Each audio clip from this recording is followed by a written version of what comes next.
Hey, I'm Dylan Tremblay and welcome to the Tremblay Show.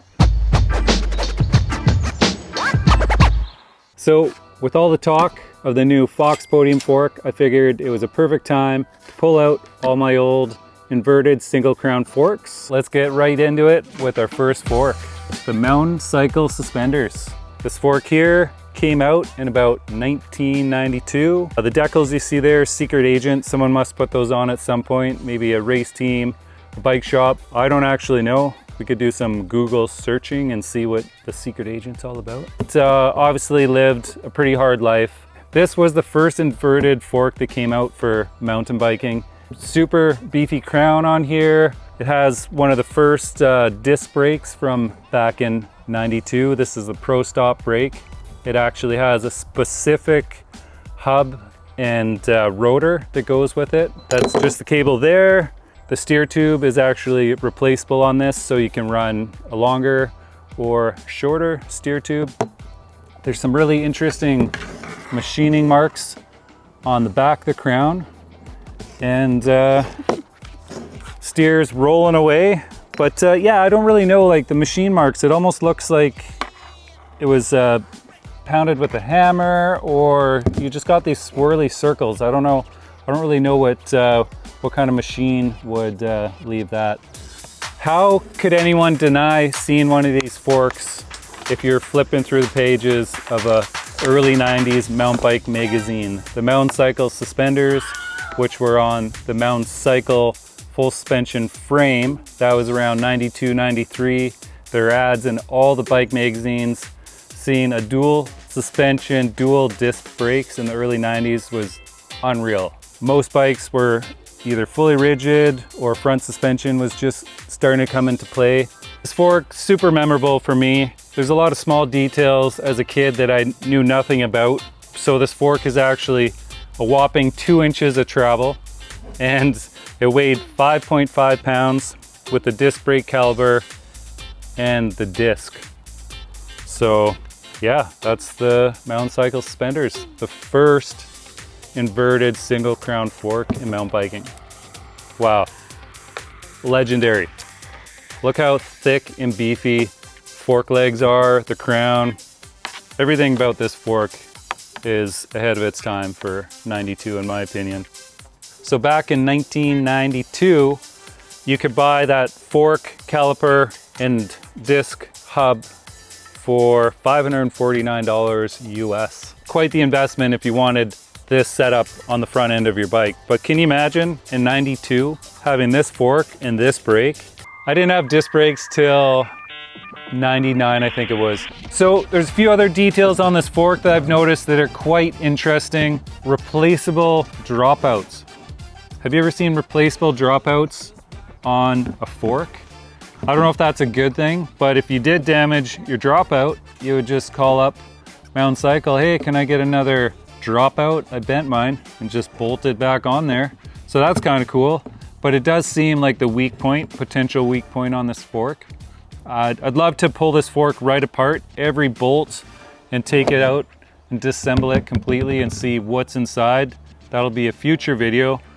Even this brake, we could take that brake completely apart.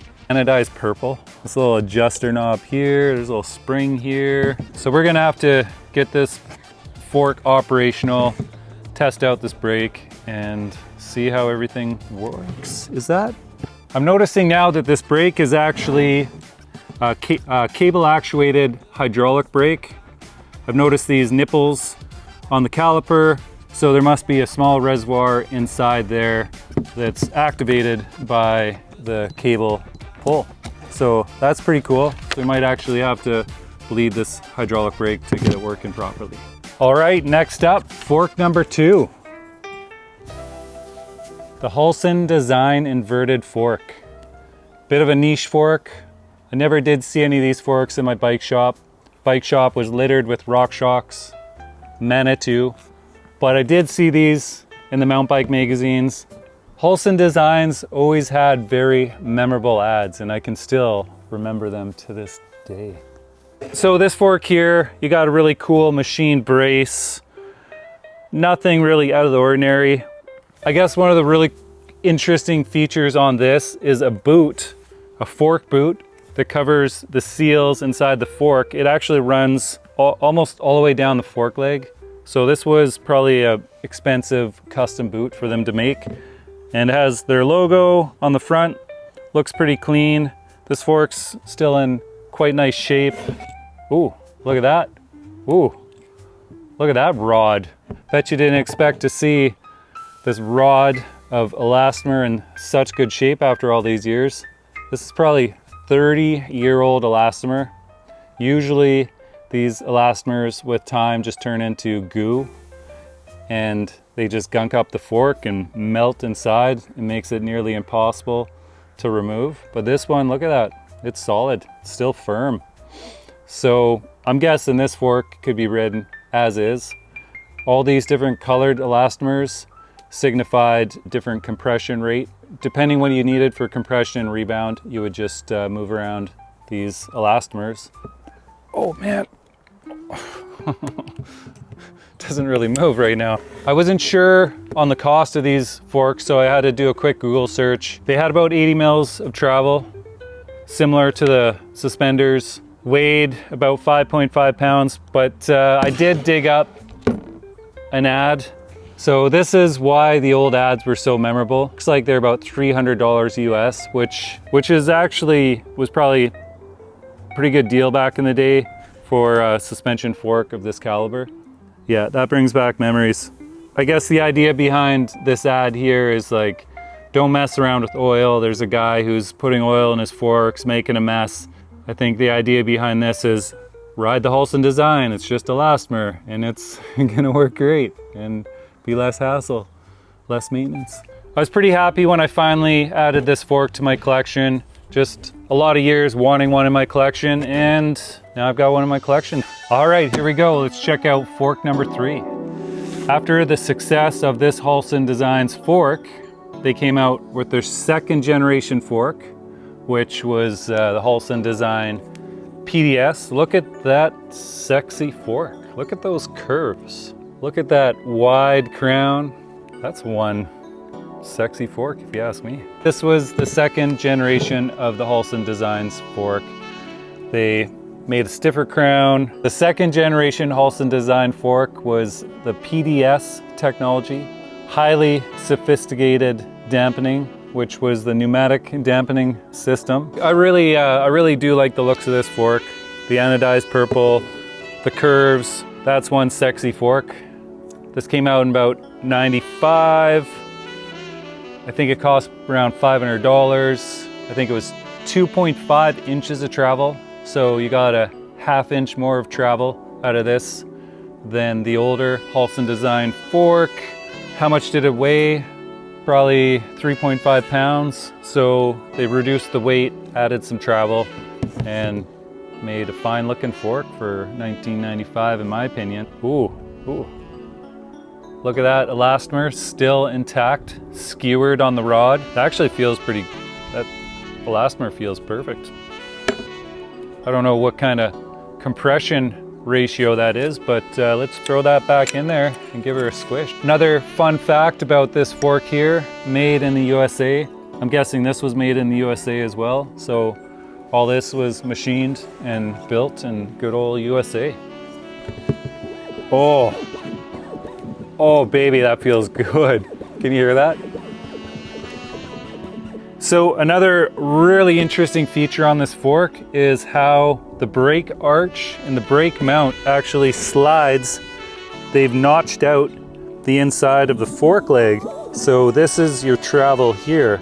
So it can't drop below the cutout there or go above this cutout, because if it does, it would bottom out on brake arch there. I don't remember this fork. I don't remember ads. It just slipped through the cracks. I'm sure if I went back through the mountain bike magazines, I would see it, but I'd moved on to bigger and better things. I was still riding, but I just wasn't paying attention to this fork, I guess. So I actually bought a bike, an old GT that happened to have this fork. Went down the rabbit hole and learned that this was the 2nd generation Halson design, which I didn't know at the time. I wanted to learn a little bit more about this fork, the weight, travel, cost. So I pulled up an old ad, and what did they say? The PDS has a stiffer, wider crown, which spreads the legs to allow for a wider tire. So you can run a pretty wide tire on this fork, which that was a big deal back in the day. I don't know how wide of a tire you could put on this, but between this fork and that fork, that's an absolute huge difference. So we could probably run a, what, 2.75 on this one and maybe a 2.4 on this one. We're gonna have to find out for real. Good job, Halson Design, on your second generation inverted fork. What fork could be next? The Marzocchi Shiver. If you grew up in the early 2000s, how could you have not noticed this fork? The Kona Clump team, John Cowan, Robbie Borden. How sexy was the Shiver when it first came out? Guys such as Matt Dennison were drooling over this fork. So Marzocchi was really able to design an elegant, fine-looking fork in 2002. The silver, the shine, the knobs, everything about this fork really screamed high-end. The Marzocchi Shiver was actually produced for a longer period of time than all these forks. I think it was 2002 to 2005. This was oil coil fork. I saw a lot of these forks in the early 2000s. I had friends that rode this fork. I never got a chance to ride one of these forks, unfortunately, but now I've got one and I want to ride it like right now. A couple interesting facts about this fork. The initial run of the first generation came in 100 mils, which is nearly 4 inches of travel for a single crown fork, which was pretty good. The fork weighed about 5.56 pounds. Back in the day, this single crown Shiver was about $600 US. So this is the single crown version of the Shiver. The dual crown version was a lot more common.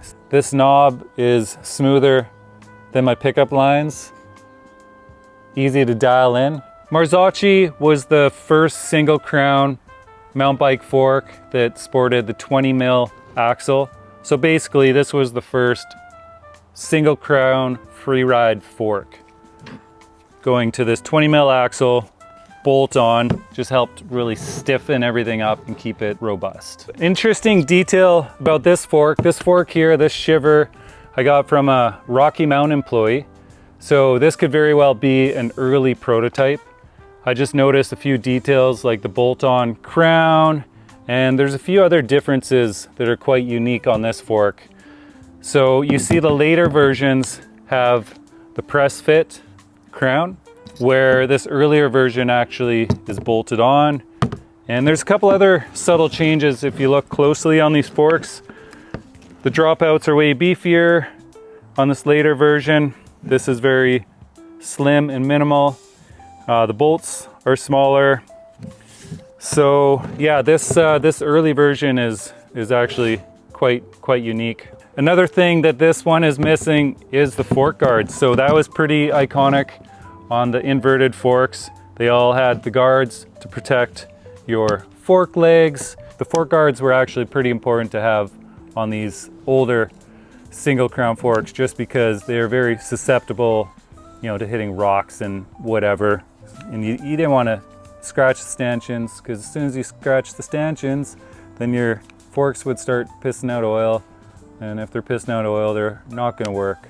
Marzocchis were pretty renowned for leaking oil. Was it poor seal quality? I don't know. Matt Dennison has a good story about scratching his dad's monster tee. Taught him pretty quick to protect your stanchions at all costs, because it's costly if you don't. Such cool fork when it came out with this Gothic looking font, the silver, made in Italy. This was a time when a lot of the Marzocchi forks were still made in Italy. So I'm guessing this was not just made in Italy, but made in Italy as a prototype, one of the first Marzocchi Shiver forks available to be ridden, tested by some of their pro riders, which led to, the next version generations. Not much else to say about this Marzocchi Shiver other than I look forward to throwing on a bike and riding it. You better brace yourself Fork number 5, the Brad Pitt of mountain bike forks. Gorgeous, rare, and stupidly expensive. How much was this fork back in, what, 2003, maybe 2004 this fork came out?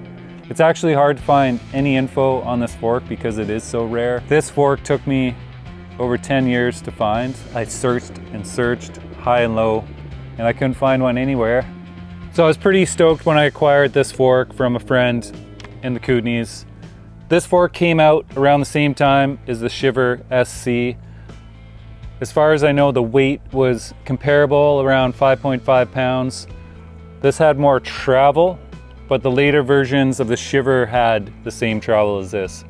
So the Manitou Dorado single crown was 130 mil, which is nearly 5 inches for a single crown, which is pretty amazing.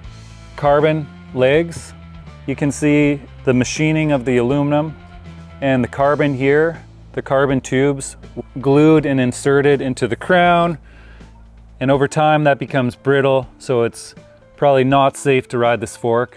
I'll definitely be very cautious when I ride this fork. I don't want to see this fork fail on me. It's a beautiful fork, it's a rare fork, valuable fork, so let's keep it hanging on the wall, but we're gonna hang it on a bike first.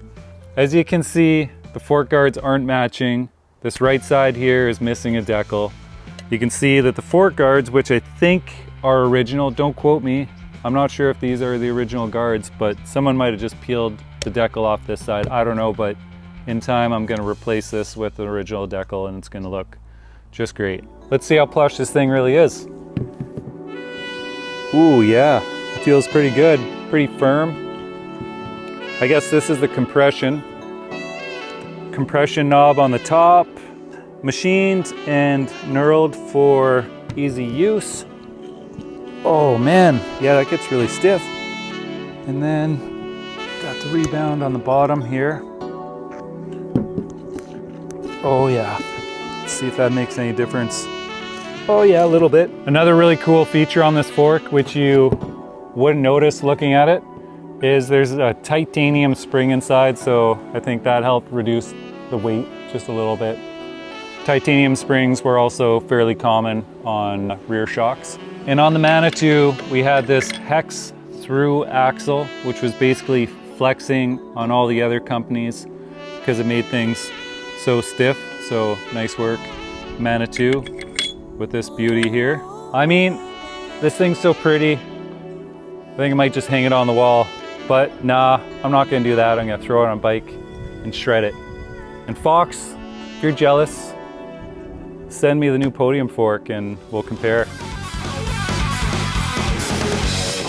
I feel pretty honored and lucky that I've been able to collect all these inverted single crown forks, but there's still one fork that I've been searching for many years, and that's the Marzocchi RAC. So if you have one, have a line on one, definitely let me know. Also, a future video that I'm hoping to do will be inverted dual crown forks. We'll dig out all my dual crown forks, do a similar video, check them all out. And big thanks to Matt Dennison here for shooting this video. It's been a huge help. Big thanks. All right guys, what's your favorite fork in this single crown inverted collection? Do you have any stories involving riding these, owning these? Let me know. And thanks for watching.